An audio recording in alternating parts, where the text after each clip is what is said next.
त्या ऊसासाठी एक आनंदाची बातमी, कारण की राज्यामध्ये 15 मे ते 20 मेच्या दरम्यान राज्यात चांगला पावसाळ्यासारखा पाऊस येणार आहे, म्हणून हा अंदाज लक्षात यायचा.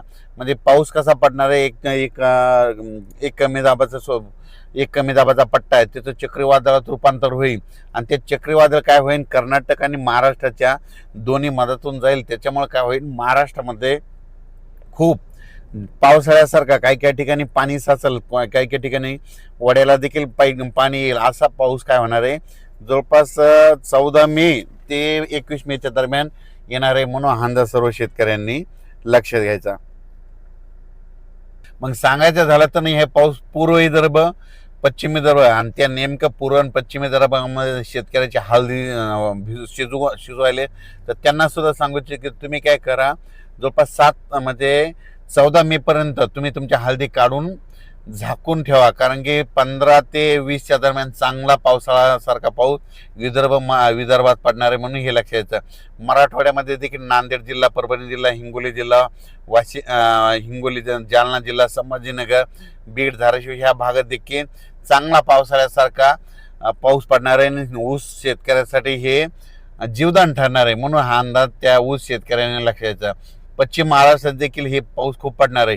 सातारा, सांगली, सोलापूर, कोल्हापूर, पुणे जिल्ह्याला देखील दिलासा भेटणार आहे. मुंबईला देखील पाऊस पडणार आहे. उत्तर महाराष्ट्राकडे देखील नाशिक जिल्हा, धुळे जिल्हा, नंदुरबार जिल्हा त्या भागात देखील खूप पाऊस पडणार आहे, म्हणून हे अंदाज लक्षात यायचा. म्हणजे सांगायचं झालं तर 14 मे पासूनच काही भागामध्ये थोडी बदल व्हायला सुरुवात होईल.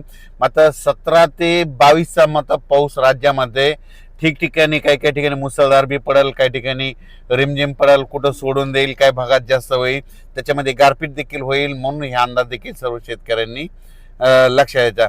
त्याच्यानंतर आता मी इकडे मुख्य तेलंगणाकडे म्हणून तुम्हाला सांगतो, तेलंगणातल्या देखील खूप पाऊस पडणार आहे, म्हणून तेलंगणातल्या शेतकऱ्यांनी अंदाज लक्षात यायचा.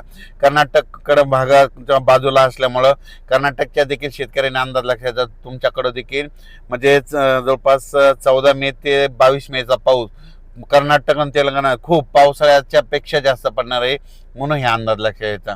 म्हणजे सांगायचं झालं तर कर्नाटक झालं, तेलंगणा झालं, महाराष्ट्रामध्ये जवळपास 14 मे पासून ते 22 मेच्या दरम्यान मान्सून पूर्व पाऊस चांगला पडणार आहे. आणि आजच्यानं तुम्हाला सांगू इच्छितो